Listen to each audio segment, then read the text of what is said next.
NCP ভোটের মাঠে নামবে নাকি সরে দাঁড়াবে, এই প্রশ্নেই এখন উত্তাল রাজনৈতিক অঙ্গন। নির্বাচনে অংশগ্রহণ নিয়ে বড় ধরনের অনিশ্চয়তার কথা জানালেন এনসিপির মুখপাত্র আসিফ মাহমুদ সজীব ভুঁইয়া। 18 জানুয়ারি রাতে রাজধানীতে এক সংবাদ সম্মেলনে আসিফ মাহমুদ স্পষ্ট করে বলেন, এই নির্বাচন কমিশনের ওপর আমাদের আর বিশ্বাস নেই। আসিফ মাহমুদের অভিযোগ, দ্বৈত নাগরিকত্ব থাকা ব্যক্তি, ঋণ খেলাপি ও ঋণ খেলাপির গ্যারান্টারদের ব্যাপকভাবে ছাড় দেওয়া হয়েছে।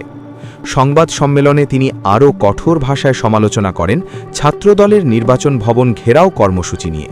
তিনি বলেন, আজকের ঘটনাপ্রবাহ ছিল একেবারে নাটকের মঞ্চায়ন।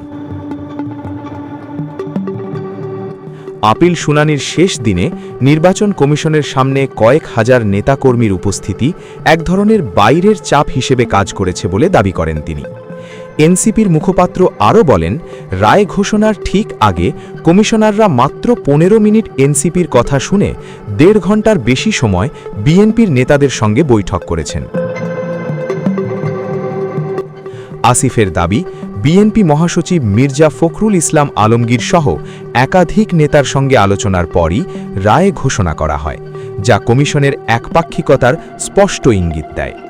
আসিফ মাহমুদ বলেন, রায়ের আগে অপরাধী বা তাদের পক্ষের সঙ্গে বসে কোনো বিচারক সিদ্ধান্ত নিলে সেটি কখনোই নিরপেক্ষ হতে পারে না।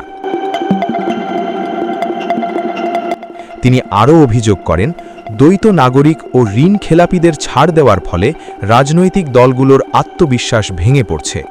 এমনকি প্রধান নির্বাচন কমিশনারের বক্তব্য নিয়েও প্রশ্ন তোলেন আসিফ। তার দাবি, একজন দ্বৈত নাগরিকের পক্ষে সিইসির বক্তব্য নির্বাচন কমিশনের নিরপেক্ষতা আরও প্রশ্নবিদ্ধ করেছে।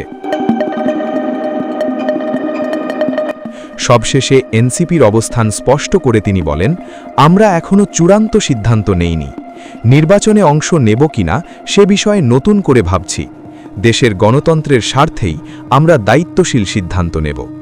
এখন দেখার বিষয়, এনসিপি শেষ পর্যন্ত ভোটের মাঠে থাকে নাকি নির্বাচন বর্জনের পথে হাঁটে।